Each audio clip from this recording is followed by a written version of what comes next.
Hi, Abby. Hi, Michelle. How's it going today? Good. You're going to tell us a little bit about your story. All right.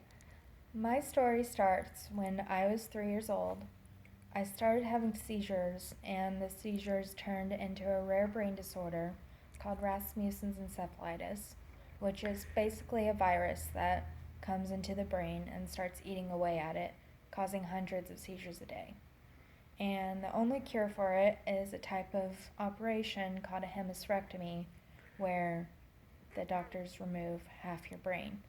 And I had that operation to stop my seizures when I was 4 years old. So that's where my story starts. Wow, that's quite a start. Yeah. So growing up, I was raised to believe that having half a brain was not an excuse for anything. I went to school, I did chores, I did all that stuff, and my family supported me through everything.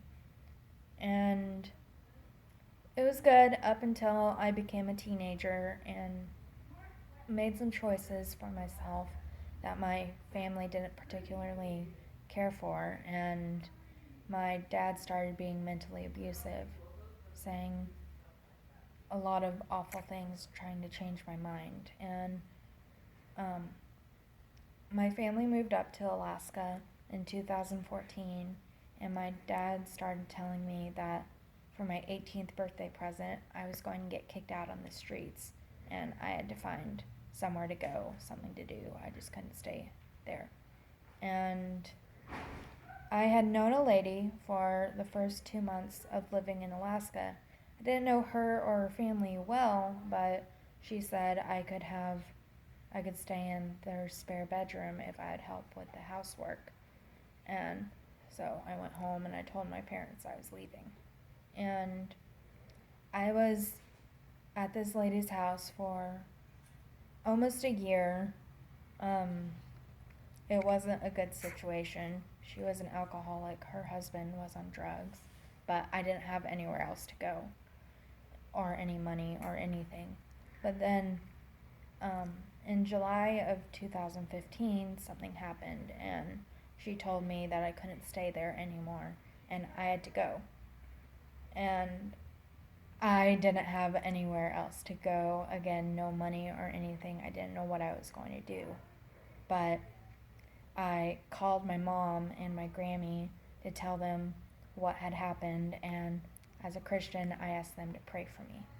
And the next morning, my mom called me and said that she had found this organization in Wasilla called My House, and she said that I needed to call them because she thought they could help me. And it was on a Saturday, and I wasn't sure if they would be open or not, so I called on Monday and I explained my situation and said I wasn't sure what they could do to help me, but anything would be appreciated. And that same day, one of the case managers drove all the way out to the dry cabin where I was staying, and he rescued me. He drove me to Wasilla to my house, and they had me fill out some paperwork, and they had me in their transitional housing that that same day. And that night, I remember laying in bed thinking, "This is a safe place. This is a second chance." And fast forward a little bit, I I was in housing for 14 months, and that was such a big thing for me because I had a stable place for the first time in a long time to stay. Um, my house has this rule with housing where I needed to get a job so that I could pay my rent. So they pushed me to get a job, and it was my first job that I got through my house's job training programs, and they I was a long-term client in transitional housing, but they always assured me that since I was working on my goals of working and going back to school, I got myself back into high school thanks to my house. and their support. And they always assured me that it's okay that I wasn't moving out of housing right away.